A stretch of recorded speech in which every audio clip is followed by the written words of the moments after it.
So what does it mean to write reflectively? Oh, okay.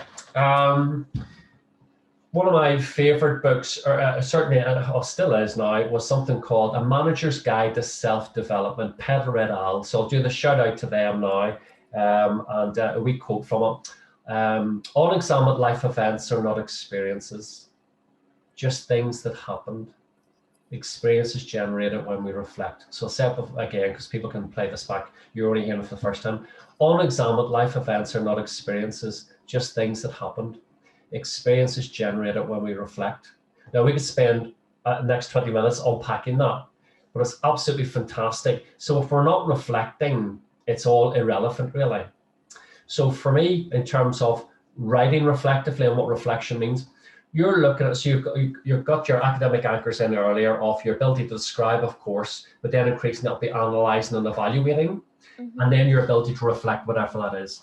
So you want to reflect in terms of how do you do it and what do you do? Well, for me, I've been making sure I got the quality resources, Neil Thompson, Jan Fook, there's a whole range of these lovely stuff. Be familiar with, I would be using at least, I'd be using 2 models, methods, approaches. Again, people be familiar with the likes of Sean, Neil Thompson, Fook, Gibbs, Northern Ireland, Stan Houston produced a framework a couple of years ago, which is available for people who are looking at it. If you want links to that, I'm sure Stan will be pleased in giving that a shout out.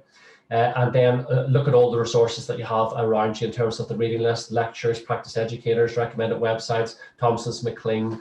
In fact, Siobhan and the Social Work Connect team did a piece in reflection, one of their webinars, and their webinars are great. So I commend that again, and well done, Siobhan and Social Work Connect team, if you're all listening to this.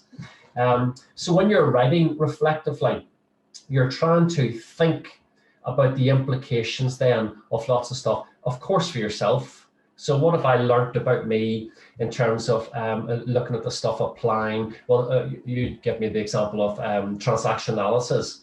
So I may struggle to be using transaction analysis because for me, it doesn't speak to my experience. I may struggle with how much of it is untestable, or I may really enjoy using transaction analysis, but now I'm reflecting on the why. Now, remind me if I don't remember to say it's a Kipling poem. I want to finish with Kipling.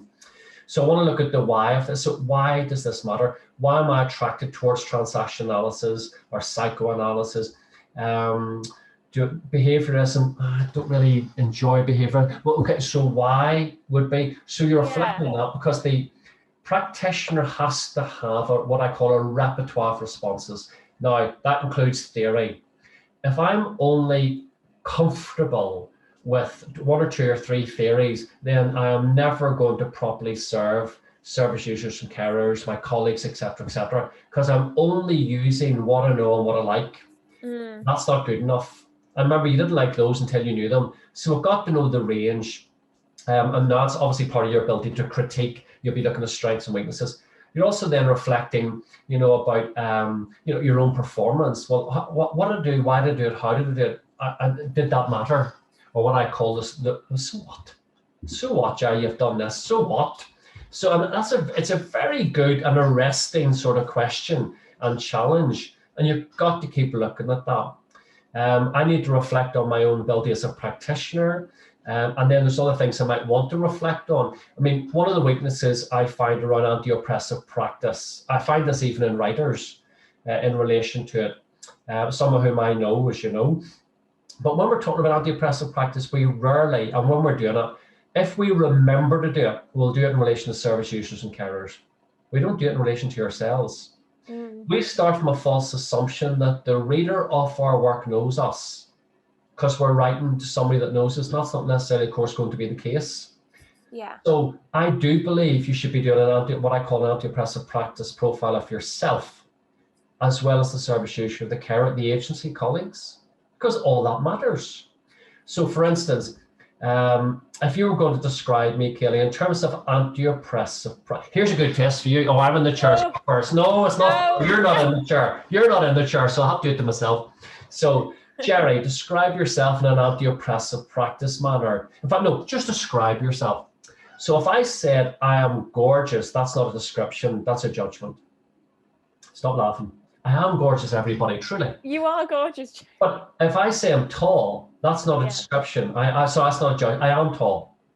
If I say male, that's so the descriptive stuff really, if Kaylee was doing this, or Kirsty, or Matthew, or Bartholomew, or whoever is doing this, the description was, everybody in describing Gerry should know who Gerry is then. Often when we're doing this, we make judgments. So in terms of an AOP profile, we've got to the, it doesn't matter that I am at 6'5" working with toddlers. I think it matters. So if I'm saying I always made sure I got as low on the floor as possible. Oh, right. While that makes some sense, it doesn't make total sense until you realize the writer is 6'5". Yeah. When I make a comment that the children looked up and thought they were working with the Jolly Giant, you know, or a child said, I'm working with the Jolly Giant, that'll not make sense. It might be a bemusing line to a reader of the work, but they might think, well, I don't understand the context. Had I established some 6'5", they would go, oh, I would think that too. And of course the child is, and that's revealing of something, and that's lovely. My color matters, my age might matter. So if I'm working with somebody that's a similar age, there's going to be similarities and differences. If I'm looking at working with someone at massively different age stage to me, they're going to be contextual factors. They should be reflected. So one classic one is a student might say, as a young person, I feel very disempowered or disadvantaged or scared or anxious or whatever, because people look at me and treat me as a young person. Well, firstly, you are a younger person than maybe most of the person. But secondly, you haven't told the reader anything about this. You're making the reader do the work. So reflective is about trying to hopefully reflect on those things, and also in advance as well as afterwards. Do some anticipation. You know, having identified all of that, you will then want to come back on that and then say, the fact that I was a male working with domestic abuse and violence, I bore in mind that there's a stereotypical myth that men are violent, women are victimized. And I was able to address that. I was able to show a good model of a male working with females. I also am aware that females females abused and males are victimized. You know, so you have lots of openings with that. But lots of people traditionally AOP go standard sort of stuff, mostly because they don't grasp what anti-oppressive practice is. They generally don't get it's meant to impact you. They think it's about others. And they think it's just about getting core things done to keep assignments, and the writer's often happy. But does it matter? And you and I both know, and I take this very seriously, it matters. Anyway, sorry, that was a bit of a rant. No, that was great. And that definitely adds a really interesting perspective to it. And it'll be something that I'll be thinking about more myself. Well, can I add one more phrase? Then when you're moving from critically reflecting, I mean, it's not just descriptive reflection, you're then also thinking about reflexive practice. So translating what you've learned to improve your practice, but also maybe thinking about strategic ways of doing things better for yourself and challenging others. I mean, anti-racist practice at the minute is a very current and good example to look at. Yeah, and I was thinking about a supervision document that I got sent through to look at, and I saw that they'd written that it was like about different lenses that you're looking through. Have you thought about this lens or an anti-poverty lens? And absolutely. And I thought, well, that's useful. Yeah, to actually, once you realize how important it is to think about those things in real life, you realize that it should be something on your mind. So and feel them as well, if I can add. Yeah. To feel for people too, and if that's what I mean about a felt sense for and about, but making sure it's empathizing, not identifying, because identifying is not what it's about.